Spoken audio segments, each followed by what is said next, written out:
सवाल देखिए, सवाल करा एक नंबर को आपने 60% से बढ़ाया, फिर 2 बार x% का सक्सेसिव डिक्रीज किया। सक्सेसिव डिक्रीज होना चाहिए, डिक्रीज नहीं। और फिर इससे हुआ क्या कि जो नेट इंक्रीज है, नेट इंक्रीज है वो 23.904% है। आपको x की वैल्यू निकालनी है। सवाल समझना कि अगर मैं कहूं मेरे पास एक वैल्यू 100 है, तो मैं पहले उसको 60% से बढ़ा रहा हूं, तो ये वैल्यू 160 हो जाएगी। फिर मैं इसको x% से डिक्रीज कर रहा हूं 2 बार, -x% यहां किया, -x% यहां किया, और इससे ये वैल्यू नेट इतना बढ़ पाई, यानी 100 से बढ़ के ये वैल्यू 123.904 हो गई। मुझे x की वैल्यू निकालनी है। अब ये कैलकुलेटिव सवाल है, बट इसको जल्दी करना सिखाता हूं मैं। आप यहां से यहां देखो क्या चेंज आया है, समझते हैं इसको। तो आप कहोगे इसको सीधा डिवाइड कर देते हैं 160 से, पहाड़ा पढ़ते हैं। ये 123 160 से थोड़ा कम है, दशमलव पहले लगा लो आप। अब 16 से डिवाइड करो इसको। आप कहोगे वैल्यू बनेगी 16 सत्ते 112। 112 के बाद कितना बचेगा आपके पास? 11। फिर बनेगा 16 सत्ते 112, बचेगा 7, 70 हो गया।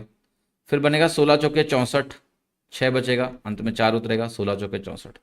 तो आप ये करो कि अगर मैंने इससे डिवाइड कर दिया इस वैल्यू को, तो एक तरह से मैं कह रहा हूं कि 1 हमारा 1 यूनिट ये हो गया।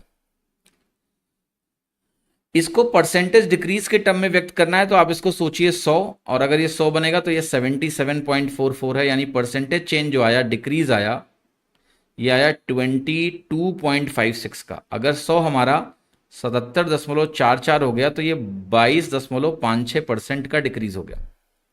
अब ऑप्शन में जाके देखो किस ऑप्शन से मुझे ये डिक्रीज मिल सकता है। 11 से नहीं मिलेगा आपको, 11 11 22 माइनस कम हो जाएगा।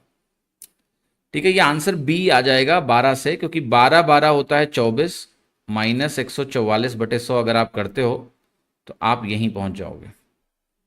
So the correct answer is 12%। अगर आप 12% 2 बार डिक्रीज करोगे तो ये परसेंट आ जाएगा। तो इसको रिवर्स वे में बेटा सॉल्व करना पड़ेगा। फॉरवर्ड वे में सवाल बहुत परेशान कर देगा आपको, हो जाएगा बट कैलकुलेशन बहुत लंबी आएगी। तो इसको रिवर्स में सोचना है कि भाई नेट डिक्रीज हमारा 22.56% का है, तो कौन सा परसेंटेज देगा? 11 नहीं देगा। 11 आप चेक करके देखो, 11 में आपको मिलेगा 22 माइनस 121/100, यानी वो तो 22 से कम आ गया। मुझे तो 22 से अधिक चाहिए ना मैग्नीट्यूड। समझ में आया कि नहीं? तो the only correct answer is 12। None other option is right. 12 आपका यहां उत्तर सही हो जाएगा। तो ये कैलकुलेटिव सवाल है, बट अंडरस्टैंड कि इसको करना कैसे।